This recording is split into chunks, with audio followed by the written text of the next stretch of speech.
அடுத்து நீங்கள் அவளோடு எதிர்பார்த்த நம்முடைய ஆர்வீர் அண்ணன் தளபதியார் அவர்கள் இங்கே உரையாற்றுவார். அவனுடைய தலைவர் மாவட்ட திராவிட முன்னேற்ற கழகத்தினுடைய செயலாளர் முன்னார் ராமிநாதன் அவர்களே, வரவேற்று மிகுந்துள்ள மாவட்ட கழகத்தினுடைய அவைத் தலைவர் திரு சிவ சபாபதி அவர்களே, நிகழ்ச்சியில பங்கேற்று சிறப்பித்துக் கொண்டிருக்கக்கூடிய கழகத்தினுடைய முன்னோடிகளே, ஒன்றிய கழக, நகர கழக, பேரூர் கழக, மாவட்ட கழக, கிளைக்கழக நிர்வாகிகளே, கழகத்தின் செயற்குழு பொதுக்குழு உறுப்பினர்களே, சட்டமன்ற நாடாளுமன்ற முன்னாள் இந்நாள் உறுப்பினர்களே,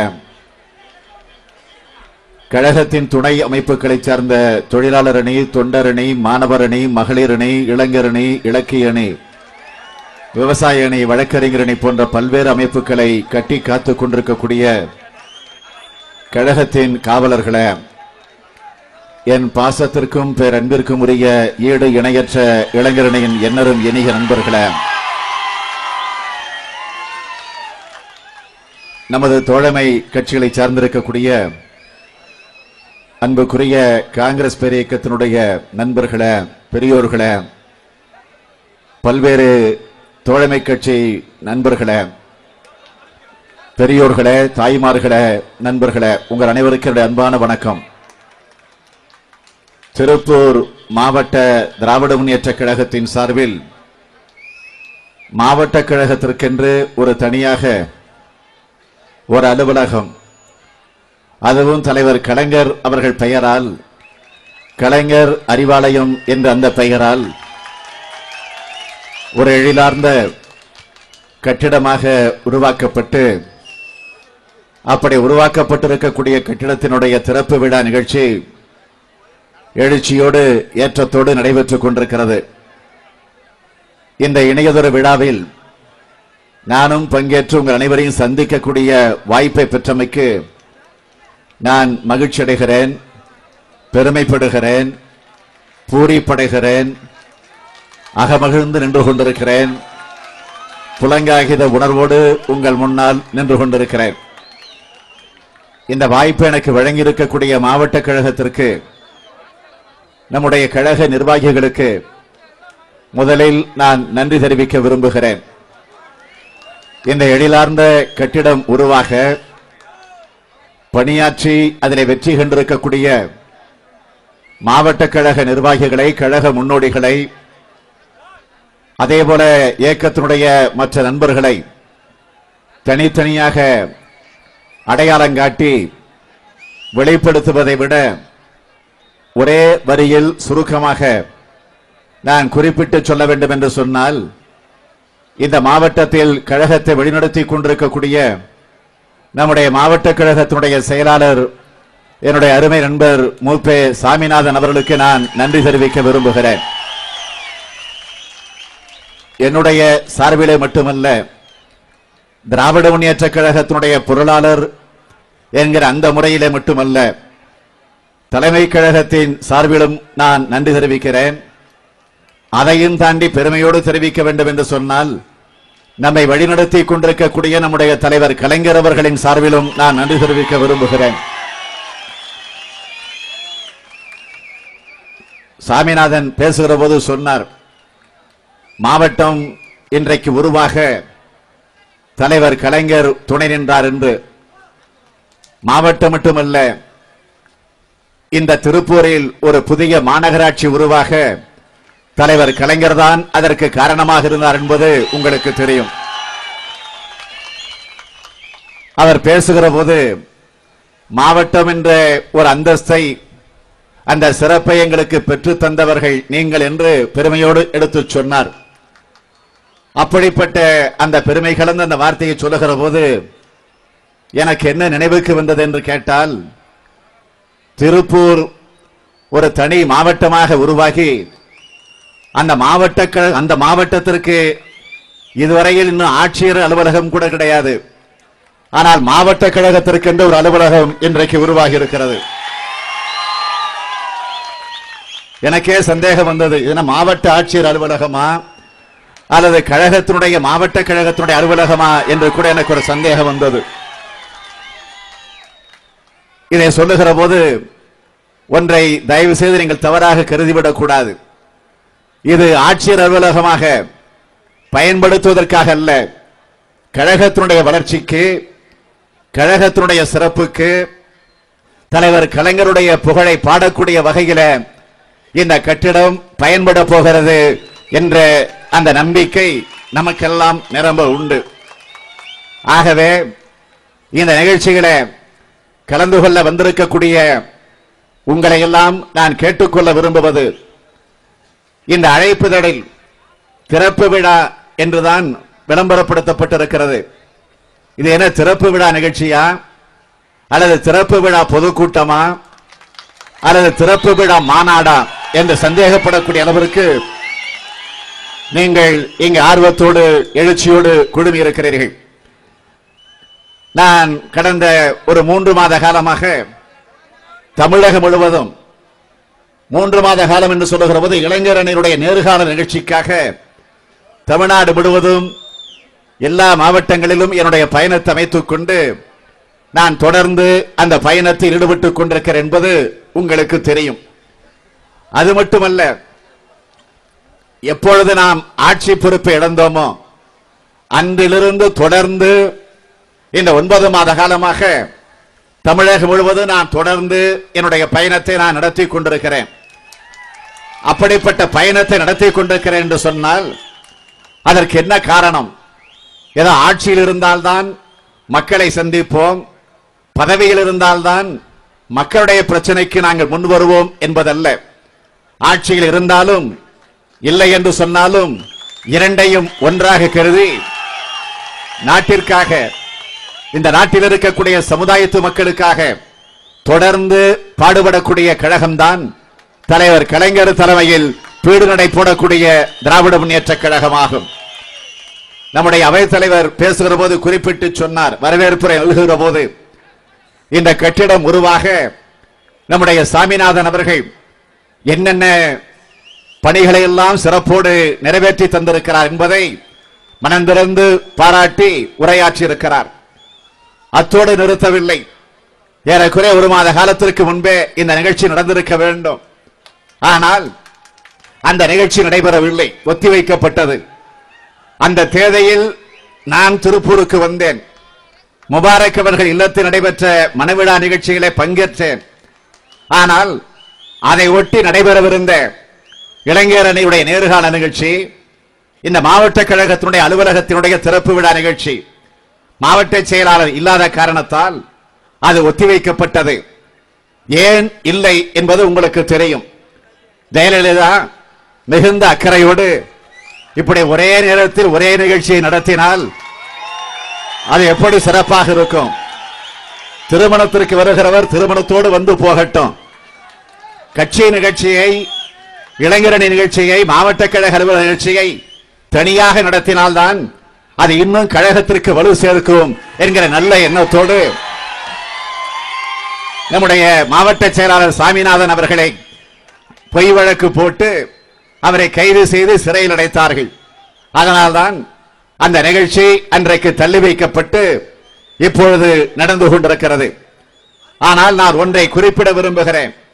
என்றைக்கு நாம் ஆட்சியிலிருந்து இறங்கினோமோ அன்றிலிருந்து தொடர்ந்து நம்முடைய மாவட்ட கழகத்தினுடைய செயலாளர்கள், கழகத்தினுடைய முன்னோடிகள், முன்னாள் அமைச்சர் பெருமக்கள், சட்டமன்ற நாடாளுமன்ற முன்னாள் இன்னாள் உறுப்பினர்கள், கழகத்தினுடைய செயல் வீரர்கள், இவர்கள் மீதெல்லாம் பல வழக்குகள் போடப்பட்டு, அந்த வழக்குகள் பொய் வழக்குகளாக போடப்பட்டு, அந்த அடிப்படையில கைது செய்யப்பட்டு பல கொடுமைகளை இந்த ஆட்சி தொடர்ந்து நிறைவேற்றிக் கொண்டிருக்கிறது. ஆனால் அதை பற்றியெல்லாம் திராவிட முன்னேற்ற கழகத்தில் இருக்கக்கூடியவர்கள் கவலைப்படவில்லை என்பது உங்களுக்கு தெரியும். நீங்கள் வழக்கு போட போட திமுக இன்னும் மேலோங்கி வளர்ந்து வந்து கொண்டிருக்கிறது என்பதை நாம் உணர்ந்து பார்க்கிறோம். ஆக இப்படி எல்லார் மீதும் வழக்கு போட்டார்கள். சாமிநாதன் அவர்கள் மீது கூட கொஞ்சம் காலதாமதத்தோடு வழக்கு போட்டார்கள். என்ன காரணம் என்பது நமக்கு புரியல. ஒருவேளை சாமிநாதன் மீது அந்த அளவிற்கு ஒரு பற்று இருந்திருக்கிறது ஜெயலலிதாவுக்கு. அவர் மீது வழக்கு போடுவதற்கு முன்பு என் மீது ஒரு வழக்கு போட்டார்கள். அதுவும் உங்களுக்கு தெரியும். அது என்ன வழக்கு என்று கேட்டால், ராமநாதபுரத்திலே நான் ஒரு பொதுக்கூட்டத்திலே பேசிக் கொண்டிருக்கிற நேரத்தில் மேடையில எனக்கு ஒரு துண்டு சீட்டு வருகிறது. அந்த சீட்டில் எழுதப்பட்டிருக்கிறது, உங்கள் மீது எஃப்ஐஆர் போடப்பட்டிருக்கிறது என்று ஒரு செய்தி. நான் அதை மடித்து வைத்துவிட்டு அதை பற்றி கவலைப்படாமல் தொடர்ந்து இன்னொரு அரை மணி நேரம் இன்னும் கொஞ்சம் அதிகமாகவே இன்னும் கொஞ்சம் ஆர்வத்தோடு நான் அந்த மேடையிலே பேசிவிட்டு அதற்கு பிறகு கீழே இறங்குகிற போது எப்படியும் கைது செய்ய போகிறார்கள் என்ற எண்ணத்தோடு இறங்குகிறேன். ஆனால் யாரும் கைது செய்ய வரவில்லை. அதற்கு பிறகு காரிலே ஏறி புறப்பட்டு நான் மதுரையை தாண்டி திருச்சிக்கு செல்லுகிறேன். மதுரையை தாண்டுகிற போது அங்கே கைது செய்யப்பட போகிறோம் என்று ஒரு செய்தி வருகிறது. ஆக நான் அந்த எண்ணத்தோடு காரிலே போய் கொண்டிருக்கிறேன். ஆனால் மதுரையிலும் என்னை யாரும் தடுக்கவில்லை. திருச்சி விமான நிலையத்தில் கைது நடவடிக்கை இருக்கிறது என்ற செய்தி வருகிறது. சரி, அவரோடு நான் அங்கே போய் இறங்குகிறேன். ஆனால் காவல்துறையை சார்ந்தவர்கள் யாரும் வரல. அதற்கு பதிலாக பத்திரிகை நிருபர்கள் வந்தார்கள். என்ன இன்னும் உங்களை கைது செய்யலையா என்று கேட்கிறார்கள். அவ்வளவு ஆசை அவங்களுக்கு. நானும் சொன்னேன், இன்னும் கைது செய்ய வரலையே என்று என்னுடைய ஏக்கத்தை நான் அவர்களிடத்திலே சொன்னேன். அதற்கு பிறகு ஏன் உங்கள் மீது எஃப்ஐஆர் என்று கேட்டார்கள். அப்பொழுது நான் அவர்களுக்கு பதில் சொன்னேன், எஃப்ஐஆர் என்றால் நியாயமாக அதனுடைய விளக்கம் என்னவென்று கேட்டால் ஃபர்ஸ்ட் இன்ஃபர்மேஷன் ரிப்போர்ட், இதுதான் எஃப்ஐஆர் என்பதற்கு பொருள். ஆனால் ஜெயலலிதா ஆட்சியில் அது மாற்றப்பட்டு ஃபர்ஸ்ட் இன்ஃபர்மேஷன் ரிப்போர்ட் என்பதற்கு பதிலாக ஃப்ராட் இன்ஃபர்மேஷன் ரிப்போர்ட்டாக அது மாறி இருக்கிறது என்று குறிப்பிட்டு சொன்னேன். அதற்கு பிறகு விமானத்தை பிடித்து சென்னையிலே வந்து இரவு 2 மணிக்கு இறங்குகிறேன். காவல்துறையை சேர்ந்தவர்கள் வந்திருப்பார்கள் என்று எதிர்பார்த்து நான் இறங்குகிறேன். ஆனால் எனக்கு செய்தி கிடைக்கிறது, என்னை கைது செய்ய போகிறார்கள் என்று. சென்னையை சுற்றி இருக்கக்கூடிய கழக தொடர்கள் எல்லாம் ஒரு 5000 பேர் அங்கு திரண்டு விட்ட காரணத்தால் வந்தவர்களும் கொஞ்சம் யோசித்து பயந்து சரி கைது செய்ய வேண்டாம் என்று விட்டுவிட்டு போயிருக்கிறார்கள்.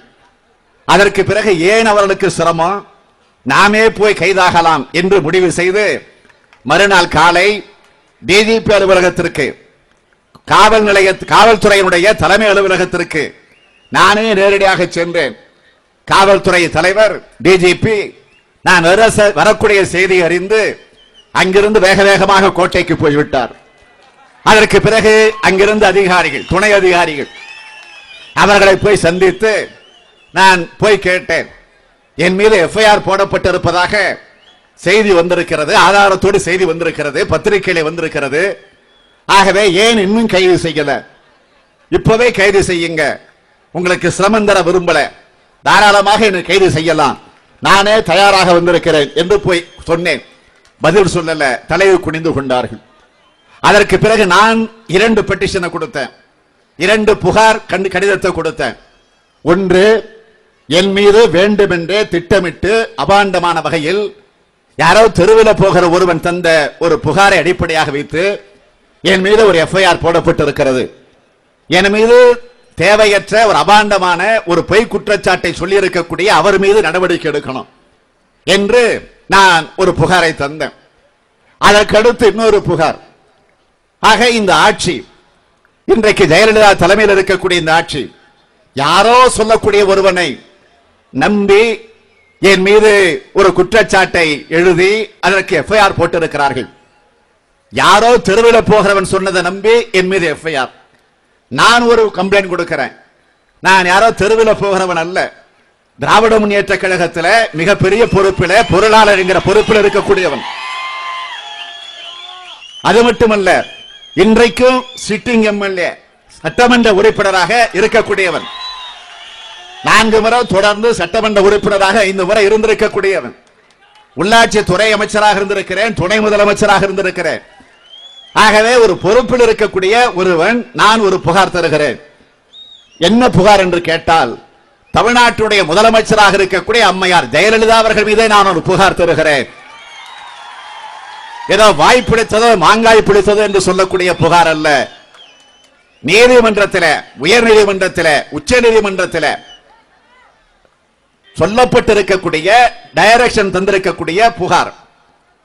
நிலத்தை ஆக்கிரமித்திருக்கிறார்கள். சிறுதாவூரிலே நிலம் ஆக்கிரமிப்பு செய்யப்பட்டிருக்கிறது என்று ஓய்வு பெற்ற நீதிபதி தலைமையிலே விசாரணை கமிட்டி நடந்து அந்த விசாரணை கமிஷனில் தெளிவாக குறிப்பிடப்பட்டிருக்கிறது. அது மட்டுமல்ல, கொடநாட்டில் அங்க இருக்கக்கூடிய பள்ளிக்கூட மாணவர்கள், அங்க இருக்கக்கூடிய ஊர் பொதுமக்கள் பயன்படுத்தப்படக்கூடிய ஒரு வழி அடைக்கப்பட்டிருக்கிறது. நான் சொல்லல, உச்ச நீதிமன்றத்திலே சொல்லி அதை திறந்துவிட வேண்டும் என்று தெளிவாக தீர்ப்பு தந்திருக்கிறார்கள். ஆகவே அந்த அடிப்படையில் நான் புகார் தருகிறேன். இன்னும் அது செயல்படுத்தப்படவில்லை. ஆகவே இதை செயல்படுத்த வேண்டும். இதற்கு முதலமைச்சரே பொறுப்பு. எனவே அவர் மீது எஃப்ஐஆர் போடுங்கன்னு நான் கம்ப்ளைண்ட் கொடுத்திருக்கிறேன். இதுவரையில் புகார் உண்டா? இதுவரையில் எஃப்ஐஆர் போடப்பட்டிருக்கா? வழக்கு போடப்பட்டிருக்கா? இல்லையே. தெருவில் போகிறவன் தந்த புகாருக்கு எஃப்ஐஆர். ஒரு சட்டமன்ற உறுப்பினராக இருக்கக்கூடிய ஒருவன் தந்திருக்கக்கூடிய புகாருக்கு எந்த நடவடிக்கையும் இல்லை. ஆனா என்ன நடந்திருக்குன்னா, என் மீது வழக்கு போட்டிருக்காங்க. நீ எப்படி முதலமைச்சர் மீது வழக்கு போடலாம், எஃப்ஐஆர் கம்ப்ளைண்ட் கொடுக்கலாம் என்று சொல்லி இப்போது என் மீது வழக்கு வரட்டும். காத்திருக்கிறேன், எதிர்கொள்ளுகிறேன். நான் பயந்து கொண்டு வாய்தா வாங்கி கொண்டு அலைந்து கொண்டிருக்க மாட்டேன். தயாராக இருக்கிறேன். ஆனா இதை நீங்கள் புரிந்து கொள்ள வேண்டும்.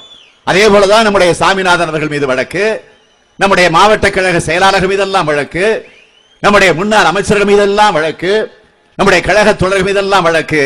இந்த வழக்குகளை எல்லாம் கண்டு அஞ்சி நெடுங்கி விடுகிற கழகம் இதுவல்ல. திராவிட முன்னேற்ற கழகம் ஒரு பனங்காட்டு நெறி. இந்த சலசலப்புக்கெல்லாம் அஞ்சிட மாட்டோம். ஆகவே நான் திரும்ப திரும்ப நான் உங்களை கேட்டுக்கொள்ள விரும்புவது, இன்றைக்கு ஜெயலலிதா ஆட்சி பொறுப்பேற்று 9 மாத காலம் ஆகியிருக்கிறது என்று சொன்னால் என்ன நிலை? தேர்தல் நேரத்தில் சொன்ன உறுதிமொழிகள் காப்பாற்றப்படுகிறதா? கலைஞர் 5 ஆண்டு காலம் ஆட்சியில் இருந்தார். ஏன் 5 முறை ஆட்சியில் இருந்திருக்கிறார். 5 முறை முதலமைச்சராக இருந்து இதே தமிழ்நாட்டை வழிநடத்தி இருக்கிறார். 5 முறை ஆட்சி பொறுப்பில் இருந்த போது எண்ணற்ற திட்டங்கள், எண்ணி பார்க்க முடியாத சாதனைகள், நினைத்தே பார்க்க முடியாத காரியங்கள் எல்லாம் தமிழகத்திலே நடந்திருக்கிறது. ஆனால் இப்பொழுது இந்த 2006 இருந்து 2011 வரையில் ஆட்சியில் இருந்தப்போ தலைவர் கலைஞர் ஆற்றிய திட்டங்களை போல இனி யாராவது நிறைவேற்ற முடியுமா?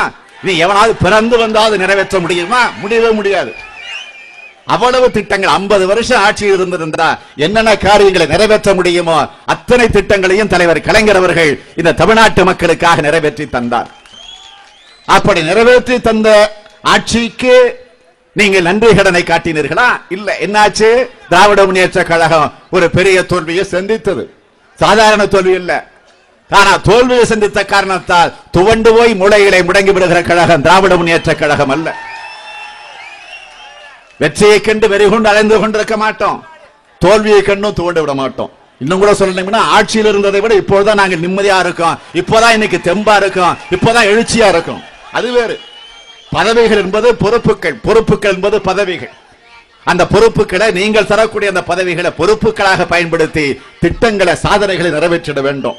ஆனால் ஜெயலலிதா சொன்னார, ஆட்சிக்கு வந்த உடனே விலைவாசியை குறைப்பேன், பால் விலையை குறைப்பேன், பஸ் கட்டணத்தை குறைப்பேன், மின்சார பற்றாக்குறை இல்லாத ஒரு சூழ்நிலையை நான் உருவாக்குவேன். ஜெயலலிதா சொல்லலையா? அடுத்த வினாடியே மின் தட்டுப்பாடே இருக்காது என்று சொன்னாரு. இன்னைக்கு என்ன நிலை? பஸ் கட்டணம் உயர்ந்தாச்சு, பால் விலை உயர்ந்தாச்சு, மின்சார கட்டணம் உயர போது. ஒரு வார பத்திரிகையில தான் ஒரு வேடிக்கையான ஒரு துணுக்கு செய்தி வந்துச்சு. நீங்க எல்லாம் படிச்சிருப்பீங்கன்னு நினைக்கிறேன். 2 நண்பர்கள் பேசிக்கிட்டு இருந்தாங்களாம். பஸ் கட்டணம் உயர்ந்தது கவலைப்படுறேன், பால் விலை உயர்ந்துருச்சு அதிர்ச்சி அடைஞ்சிருக்கு, ஆனா மின்சார கட்டணம் உயர்றதுன்னு சொல்றாங்களே அதை பத்தி நான் கவலைப்படலைங்கிறாரு. அதுக்கு இன்னொரு தோழர் கேட்கிறாரு, ஏன்னு கேட்கிறாரு. மின்சாரமே இல்ல, அதற்கு கட்டணம் உயர்ந்தான உயராட்டாரு. ஒரு வார பத்திரிகையில துணுக்கு செய்தி. ஆக இப்படி ஒரு ஆட்சி இன்றைக்கு தமிழ்நாட்டில் நடந்துகிட்டு இருக்கு. சட்டம் ஒழுங்கு ஒரு மோசமான நிலையில, ஆக ஒரு கொடுமையான நிலையில இன்றைக்கு இந்த ஆட்சி நடந்து கொண்டிருக்கிறது. எனவே இதையெல்லாம் நீங்கள் புரிந்து வரக்கூடிய காலகட்டங்களில் உங்களுக்கு பாடுபடக்கூடியவர்கள் யார் என்பதை நீங்கள் சிந்தித்து பார்க்கணும்.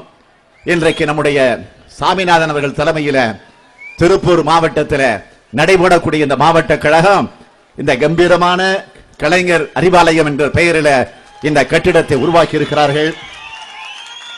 அவரே பேசுகிற போது சொன்னார், அண்ணா அவர்கள் திராவிட முன்னேற்ற கழகத்தினுடைய தலைவராக இருந்து பொதுச் செயலாளராக இருந்து அவர் கடமையாற்றுகிற போது இந்த இயக்கத்திற்காக பணியாற்றுகிற நேரத்தில் ஒன்றை குறிப்பிட்டு சொன்னார்.